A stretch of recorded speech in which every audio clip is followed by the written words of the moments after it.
Hey guys, H2O Man here. Right here I've got a Airfield 57-inch wingspan P-51. It's the Airfield version 2. I believe it's similar to the FMS version 5. A couple of small differences, I think. I think the FMS version comes with flaps installed, but I could be wrong. This version did not come with the flaps installed, however it did come with the flap hardware, which I ended up installing. So just wanted to show you a couple things I've done. I've made this gap smaller between the spinner and the cowl. Just trimmed the back of the spinner where it meets the prop shaft, I guess the hub, whatever you call it. Haven't messed with the thrust lines yet, but you can see the gap is much smaller. Still could come in a couple of millimeters just to make it real nice and snug, but I'll work on that. Another thing I've done, pretty simple, installed this little piece here. That little piece keeps this push rod from bowing out, keeps it nice and snug.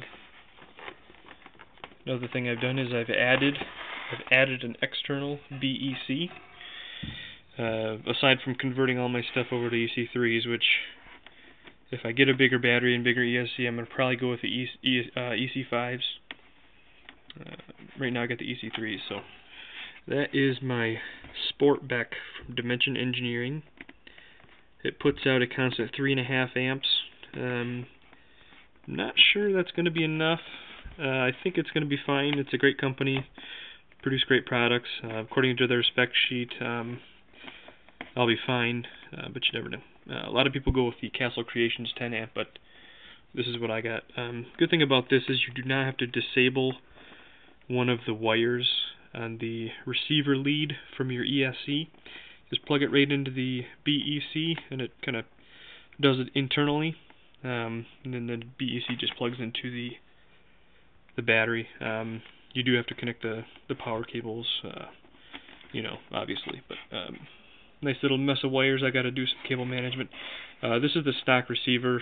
Haven't flown this bird yet, but I'm going to sell the stock equipment and hopefully upgrade to a Spectrum before I get in the air. So, too nice of a bird to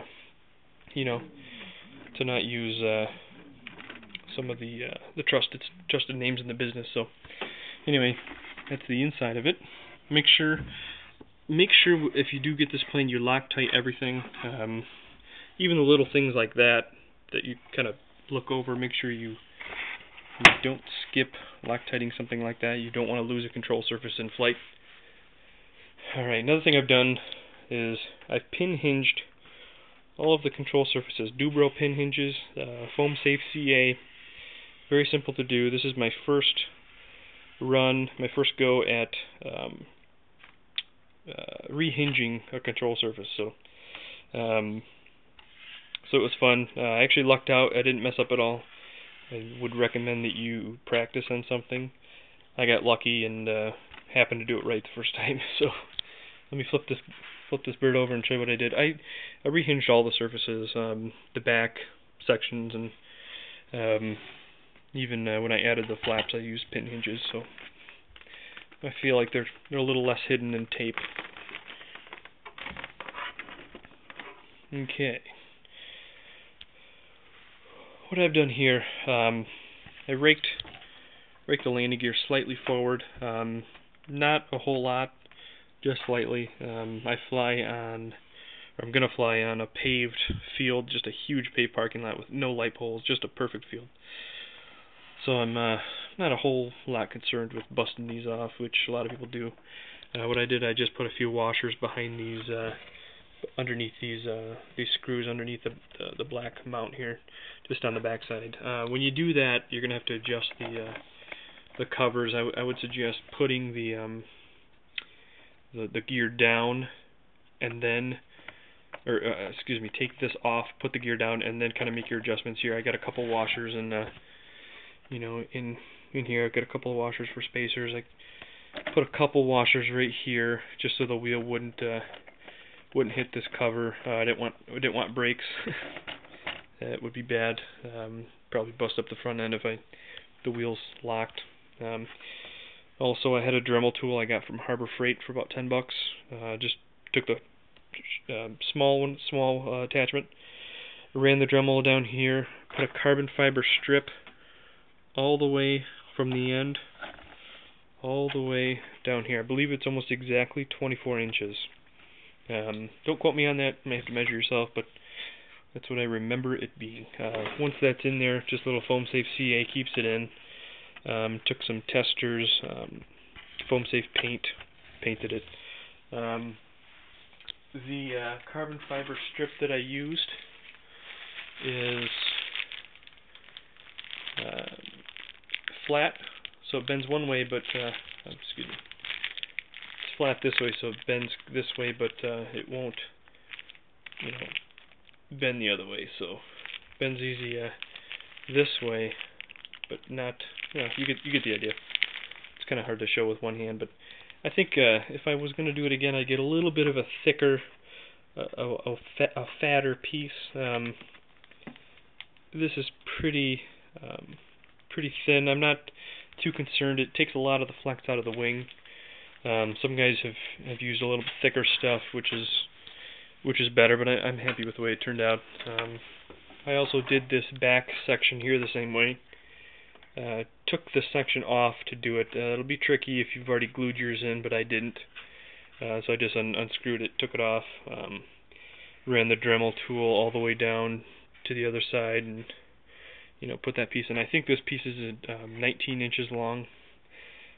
It just makes it a whole lot stiffer than it was. So take a little bit of the concern out of that flexing. As you can see, I've added some SG90 cheap servos I got for free on Black Friday from hobbyparts.com. Won them on their following their Facebook things, but you can see I pin hinged here as well on the bottom. I got this idea from somebody on RC groups. I can't remember who it was, but it was a great idea. This worked out great. These hinges go in at a 45-degree angle into the meat of the foam, and they look great. You don't have to cut out any extra foam. The stock hinge placement that they recommend is right here. I didn't want to do that. I wanted to follow the panel line. You can see here the panel line is right here. Otherwise the line would have been here. It kind of, I don't.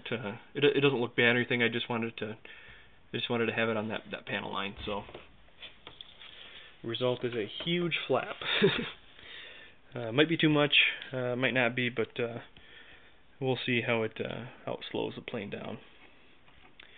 I think that's pretty much it. Oh yeah, you gotta, when you adjust these covers, when you rake the landing gear forward, these covers aren't going to lay flat. They're going to kind of lay. Yeah, I can't show it. Well, the front edge is going to make contact with this foam here. I just took a razor, kind of sliced out some of the foam. I got to come back and repaint it, but other than that, it's a great plane. So that's kind of the things I've done. Not a whole lot, but like I said, it's hasn't flown yet, so we'll see if all this work has paid off, or if I crash it and I wasted a lot of hours.